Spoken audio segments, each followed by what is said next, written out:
Hello, 29ers.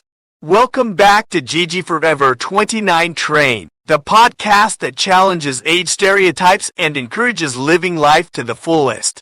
Remember, age is just a number. As Gigi always says, let's continue to push ourselves and make positive changes for a better future and a healthier you. Today's episode is all about being mindful of the environment. In our previous episode, Dr. G reminded us not to throw away our electronic waste. However, we've split this topic into 2 episodes in the spirit of the holiday season.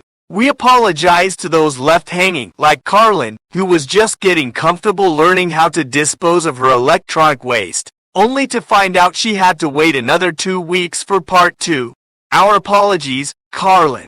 But without further delay, let's continue the conversation. Don't be shy, hop on the train. This ride is full steam ahead and you want to take advantage of it. Choo-choo.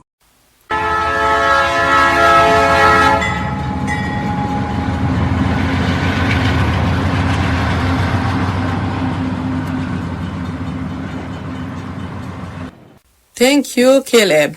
Hello, 29ers. Welcome back to part 2 of our discussion on electronic waste. In this episode, we have gathered answers for you on what to do with your old gadgets. As mentioned in our previous episode, tossing them in the trash or recycling bin is not the solution, as they require special treatment.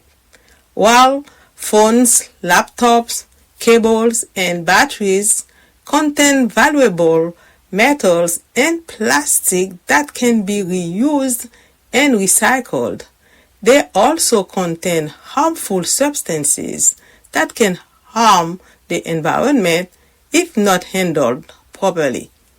So, how can you recycle your electronic waste? What are the best options available?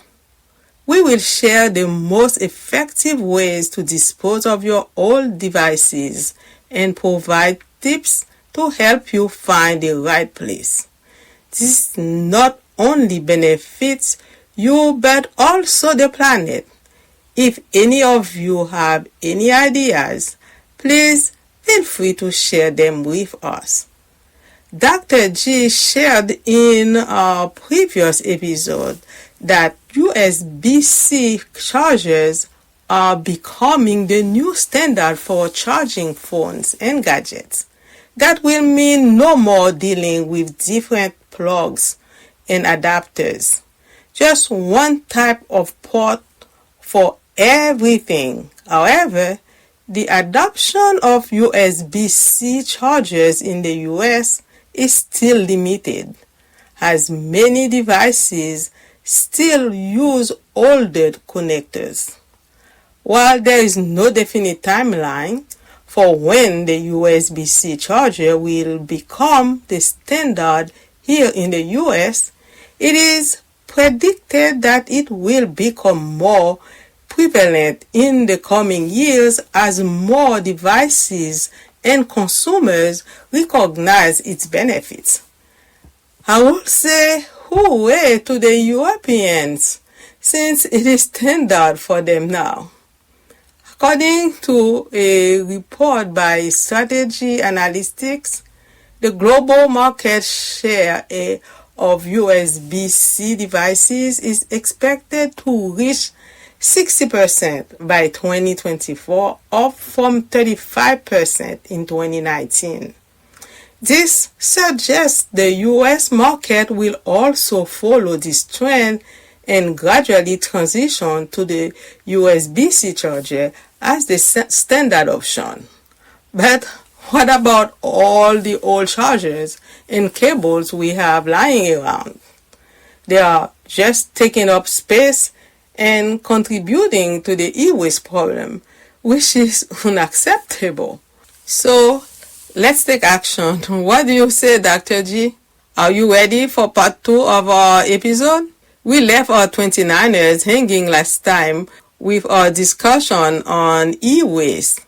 Are you ready? I'm sure they are eager to hear more from you. Hello everyone, I'm Dr. Gilbert, and thanks for joining us again. I am glad you are here with us as we explore this critical topic, how to deal with electronic waste better. Carlene and the rest of the 29ers, I apologize to you for making you wait so long. Let's not waste any more time and get right into it. It may seem like a minor issue, but disposing of old phone chargers and cables in regular waste bins can harm the environment. With the constant upgrades and replacements of our electronic devices, the amount of e-waste steadily increases. However, there are sustainable ways to manage our old chargers and cable. You can take them to a drop-off center, donate them to a local charity shop, or sell them online. Some authorities even offer curbside collection for small electrical items. Recycling electronic waste not only helps protect the environment, but also reduces pollution. We need to be aware of the environmental impact of our electronic devices and take steps to minimize our e-waste footprint. The European Commission decision to adopt the USB-C port as a universal standard for charging devices in Europe is a significant step towards sustainability. However, it also means we may have a surplus of old chargers and cables we can't use. That's why Gigi and I have taken the initiative to discuss alternative ways to dispose of them responsibly. Let us all do our part in managing e-waste sustainably. Together, we can positively impact the environment and ensure that today's products can be tomorrow's raw materials. So what do you think? Let's work together to take care of our planet.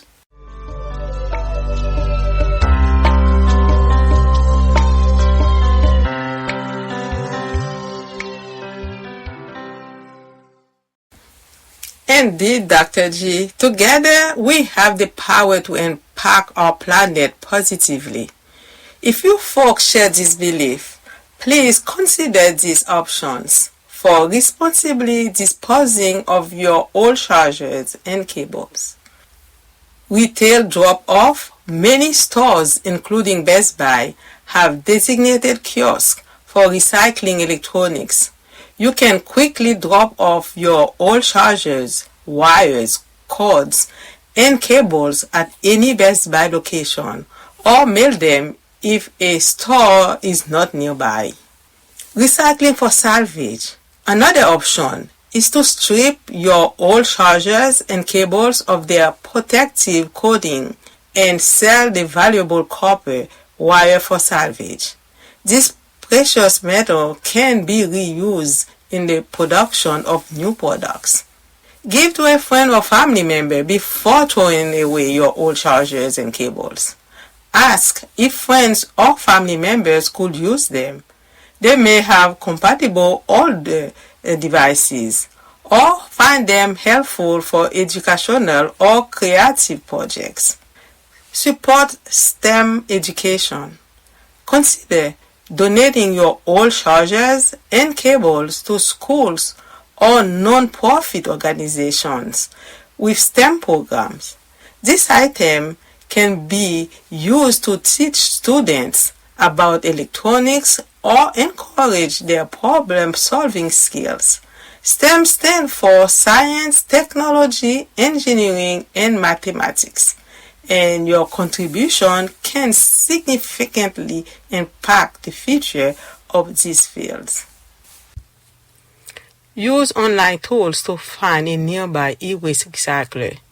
Earth 911 search locator and recycle your electricals.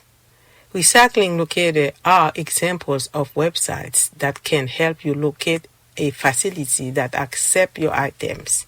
They will either recycle the metal parts or reuse them for other purposes. Contact Quantum for large-scale recycling. If you have a lot of mixed cables from your business, Quantum can help you dispose of them safely and eco-friendly. They will handle the sorting, shredding, separating, and recovering valuable materials from your items. They will also give you a certificate of recycling to prove your compliance. Consider the options for selling your used electronics online. There are various options available for selling your used electronics online. Let's take a closer look at each one. First, online marketplaces. Platforms like eBay, Amazon, and Facebook Marketplace provide a broad reach for selling old electronics. These options allow you to set your price, write a detailed description, and choose your preferred shipping methods. Remember that some platforms may charge listing fees, commissions, or transaction fees. So read the fine print. Second, trade-in programs. Retailers such as Best Buy, Apple, and Amazon offer trade-in programs where you can exchange your old electronics for store credits or gift cards. These programs often have online tools to help you determine the value of your items based on their conditions and models. Additionally, you can ship or drop off your items for free. Third, buyback services. If you are looking for a quick and easy option, buyback services like Declutter, DECLUTTR, Gazelle, and It's Worth More may be the way to go. These services offer instant quotes for your old electronics and will pay you via check, PayPal, or direct deposit once they receive and inspect your items. However, remember that they may not accept all types of electronics and may not offer the most competitive prices. Fourth, local recycling points. You may be surprised to learn that some local recycling points will pay cash for your old electronics. Use online tools to find nearby e-waste recyclers interested in buying your items for recycling or refurbishing. How about considering donating your old electronics?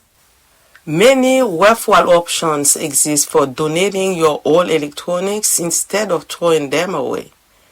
Local donation centers such as Goodwill, the Salvation Army, Habitat for Humanity Restore, and the National Christina Foundation are great examples of organizations that accept old electronics and distribute them to those in need. You can easily find a nearby donation center by using online tools. Additionally, various online donation platforms connect you with charities or individuals who require your old electronics. Websites like World Computer Exchange, Computers with Causes, Donate Technology, and Give Back Box provide clear instruction for shipping your items at little to no cost. Consider also reaching out to local schools or non-profit organizations as well. They may benefit from your donation to educational or social programs. Websites such as donorschoose.org, TechSoup, and Digital Wish can help you find specific schools or organizations actively seeking electronics donation. By donating your old electronics, you can make a positive impact in your community and beyond.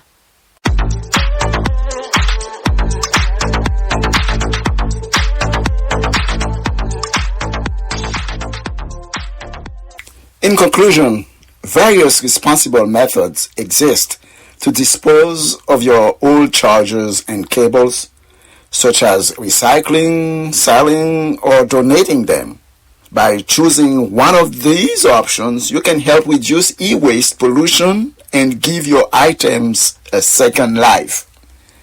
For more information on managing e-waste, visit the EPA website and Consumer Reports article on the best ways to sell used electronics. Together, we can make a positive impact on our environment.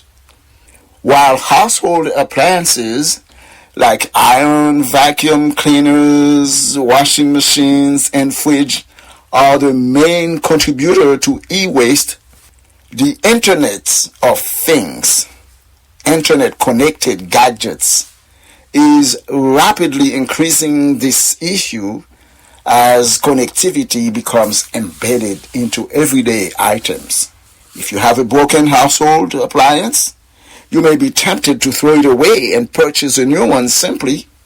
However, it is essential to recognize that these items are some of the leading sources of e-waste globally. Knowing the harm e-waste causes to the environment and human health, many people now choose to repair their broken tech instead of discarding it. The right to repair movement is also gaining momentum, advocating for easier access to tools and information for consumers and independent shops to fix devices. This saves money, reduces waste, and extends the lifespan of products. Some U.S. states, such as Massachusetts, Colorado, and Minnesota, have passed laws supporting this movement, and many companies are also implementing more sustainable practices as consumers and investors become more conscious of their impact on the planet. You can join this movement by learning how to repair your tech or visiting a nearby repair pop-up. You may be surprised by how enjoyable and fulfilling it can be to fix something yourself. I agree with you, Dr. G. There is something incredibly satisfying about fixing or repairing things ourselves. It gives us a sense of accomplishment and pride. In our upcoming episode, we will share 2 successful experiences of repairing household items. While Dr. G may be an expert at saving lives, we cannot wait to see his DIY skills in action. Tune in to our next episode to find out more. Well, to wrap up this episode, one of the most effective ways to deal with electronic waste is to prevent it from happening in the first place. To do that, buy less, better, and smarter. Don't throw all chargers, reuse or recycle them. Let's create a greener world by prioritizing e-waste prevention. Only 41 countries have e-waste statistics. Without proper regulations, it is often treated as regular waste. We need right to repair laws and companies to invest in eco-friendly practices. Join us for our final episode on the environment. The topic will be on renewable and non-renewable resources, the pros and cons, on Tuesday, January 29, 2024. Subscribe and share our podcast with your loved ones. You can also find us on your favorite podcast platform or visit our Facebook page, Gigi Forever 29 Train. Thank you for listening, and until next time, stay young, blessed, and healthy. For those who are listening to us in Europe, like in Sweden, we say au revoir, à la prochaine, à bientôt.